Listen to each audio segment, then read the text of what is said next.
Hello dear students, स्वागत है आपका अपने YouTube channel the key of mathematics classes में। बच्चों, आज की इस वीडियो में हम लोग बात करने वाले हैं क्लास 12 के वेक्टर का एक बहुत इंपॉर्टेंट क्वेश्चन जो कि हर 1-2 साल के इंटरवल पर पूछा जाता है। तो क्या आपका क्वेश्चन देखिए, स्टार्ट करते video. Using vector method prove that in a triangle A B C a upon sine A equals to B upon sine B equals to C upon sine C. जहाँ स्मॉल ए B सी जो देख रहे हैं वो triangle A B सी का जो है side को बताता है, और ए बी सी यानी कैपिटल वाला जो देख रहे हैं वो एंगल को बताता है। ठीक है, तो इसको हम लोग कैसे प्रूव करेंगे देखते हैं। एक ट्राइंगल बनाएंगे हम लोग। देखिए, ट्राइंगल ए बी सी बनाएंगे, इसको ए कह देते हैं, यहाँ पे बी कह देते हैं और इस जगह पे सी कह देते हैं।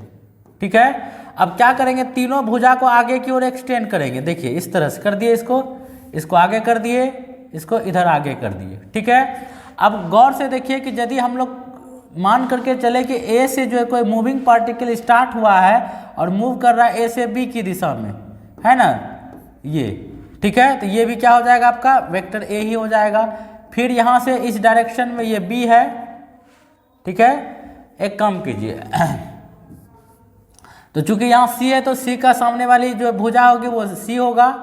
ये ए है तो यहाँ पे ए ले लीजिए, यहाँ पे बी है तो इसकी सामने वाली बी। इस तरह से होता है। और इसका डायरेक्शन कुछ यूँ लेंगे कि जहाँ से स्टार्ट हुआ है घूम फिर करके वहीं पहुँचे। यानी कि यहाँ से यदि कोई गतिशील कण स्टार्ट हुआ है तो यहाँ से पहले बी पहुँचा, बी से फिर सी पहुँचा, सी से फिर ए पहुँच गया, इस तरह से। ठीक है, इसको आगे की ओर एक्सटेंड करेंगे तो ये जो आपका जो आगे जो बी को यानी ए बी को जो बढ़ाया गया है वो भी सी हो जाए, यहाँ पे सी हो जाएगा, सॉरी ये सी हो जाएगा। अब बी सी को आगे जो बढ़ाया गया तो ये भी क्या हो जाएगा, आपका ए हो जाएगा। और यहाँ पे देखिए सी ए को आगे बढ़ाया गया तो ये भी क्या हो जाएगा, बी हो जाएगा। अब ध्यान देंगे तो यहाँ पे क्या है, आपका ये एंगल ए है तो इसलिए ये वाला एंगल क्या हो जाएगा, पाई माइनस ए हो जाएगा। बहुत अच्छी बात। ये वाला यदि बी है तो ये वाला एंगल क्या हो जाएगा, पाई माइनस बी हो जाएगा। ये वाला एंगल सी है तो ये वाला एंगल क्या हो जाएगा, पाई माइनस सी हो जाएगा। ठीक है, ठीक है, तो हम लोग क्या किया, यहाँ पे एक ट्राइंगल एबीसी बनाए जिसमें कि कोण का जो सम्मुख भुजा होता है उसको स्मॉल लेटर से रिप्रेजेंट करते हैं। यहाँ ए है उसकी सामने वाली भुजा स्मॉल ए, चूँकि यहाँ पे वेक्टर फॉर्म में ले रहे हैं तो यहाँ पे सी एंगल है तो उसकी सामने वाली भुजा जो है स्मॉल सी होगा। और यहाँ पर बी है तो इसकी सामने वाली भुजा जो है आपका स्मॉल बी होगा। ठीक है, ये एंगल ए है तो इधर वाला एंगल पाई माइनस ए, ये एंगल बी है तो ये वाला एंगल पाई माइनस बी हो जाएगा, और ये एंगल सी है तो ये वाला एंगल पाई माइनस सी हो जाएगा। ठीक है, अब गौर से देखिए, तो आपको नहीं लगता है कि डायग्राम में यहाँ कुछ ऐसा है कि इन फिगर जब हम लोग क्या करेंगे, ए बी यानी कि सी वेक्टर को ए वेक्टर को और बी वेक्टर को जोड़ेंगे तो क्या मिलेगा हम लोगों को, जीरो वेक्टर। देखिए ए प्लस बी प्लस सी बराबर क्या मिलेगा, जीरो वेक्टर मिलेगा ना। यानी कि ए प्लस बी प्लस सी तीनों का डायरेक्शन सेम है। या यूँ कहे कि ए से स्टार्ट होकर के ए पर ही पहुंचा। यदि कोई वस्तु या कोई ऑब्जेक्ट या कोई पार्टिकल जहाँ से स्टार्ट होता है वहीं पहुंचता है, उसका डिस्प्लेसमेंट क्या होता है, जीरो होता है ना। तो ए से स्टार्ट होकर के ए पर ही पहुंचा, इसलिए ऐसी स्थिति में डिस्प्लेसमेंट क्या होगा, जीरो होगा। यानी तीनों भुजा को जोड़ेंगे तो रिजल्टेंट वेक्टर हम लोगों को जीरो वेक्टर मिलेगा। ठीक है, तो यहाँ पे क्या करेंगे हम लोग, दोनों साइड जो है वेक्टर ए से क्रॉस लेंगे। यहाँ पे लिखेंगे therefore a cross vector a plus b plus vector c equals to vector a cross zero vector. ठीक है, तो ये क्या हो जाएगा आपका, इसको डिस्ट्रीब्यूट कर दीजिए, ए cross A plus A cross B plus A cross C. ठीक है, इधर हो गया आपका जीरो वेक्टर। अब गौर से देखिए, किसी वेक्टर का खुद के साथ क्रॉस क्या होता है, जीरो होता है, जीरो वेक्टर हो गया। ठीक है, अब इधर देखिए A cross B plus A cross C equals to zero vector. Zero vector किसी वेक्टर में जुड़ करके जो है वही वेक्टर रहेगा, इसलिए इसको हम लोग अब नहीं लिखेंगे क्योंकि ये दो वेक्टर है, वेक्टर में जीरो वेक्टर जुड़ेगा तो वही हो जाएगा। तो A cross B plus A cross C equals to zero vector. अब ध्यान देंगे, इसको उधर लिख लीजिए। तो ए क्रॉस बी को यदि हम लोग वैसे लिखेंगे और ए क्रॉस सी को यदि राइट साइड ले जाएंगे तो क्या हो जाएगा, minus A cross C.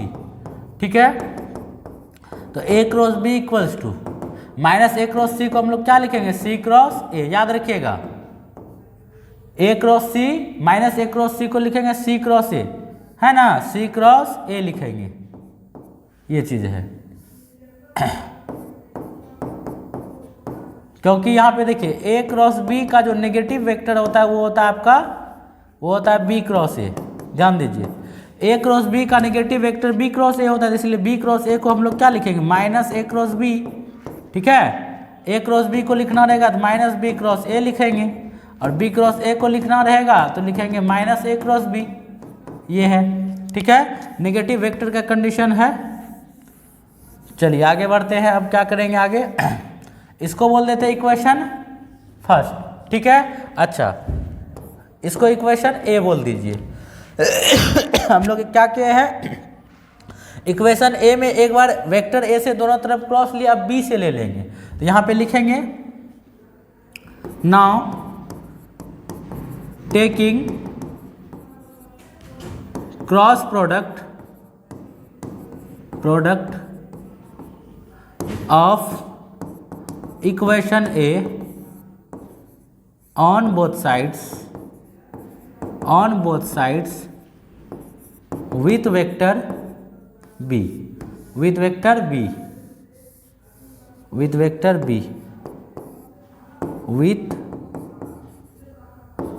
b ठीक है।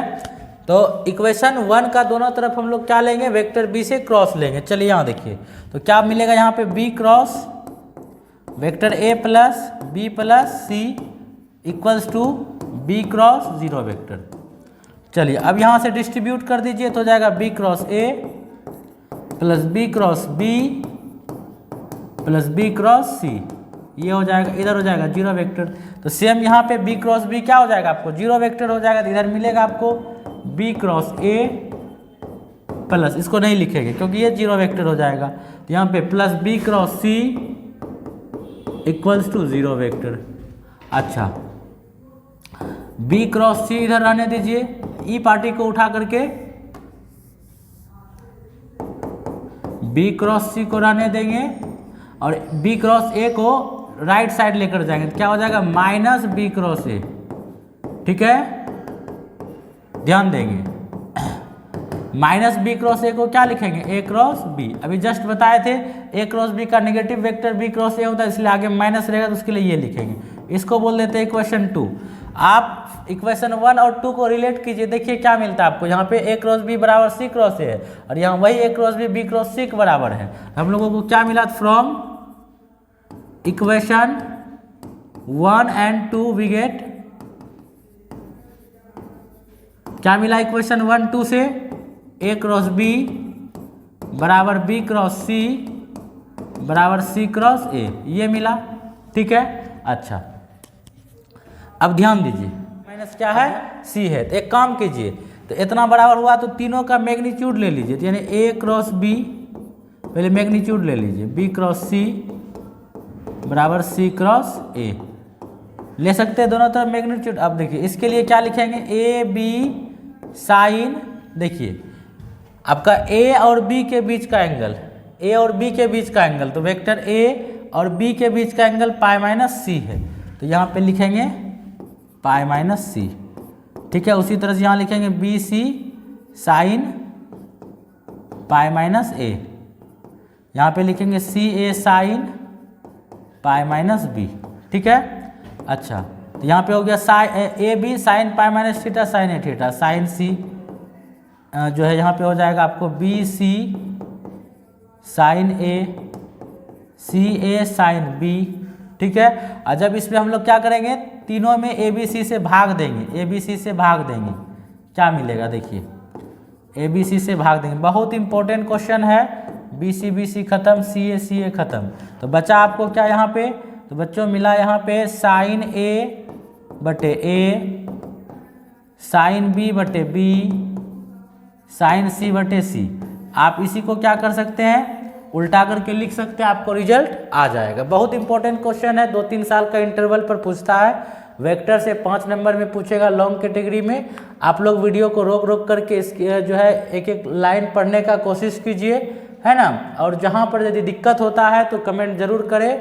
मिलते हैं नेक्स्ट वीडियो में कुछ इसी तरह का इन्फॉर्मेटिव क्वेश्चन के साथ, तब तक के लिए अपना ख्याल रखिए। जय हिंद।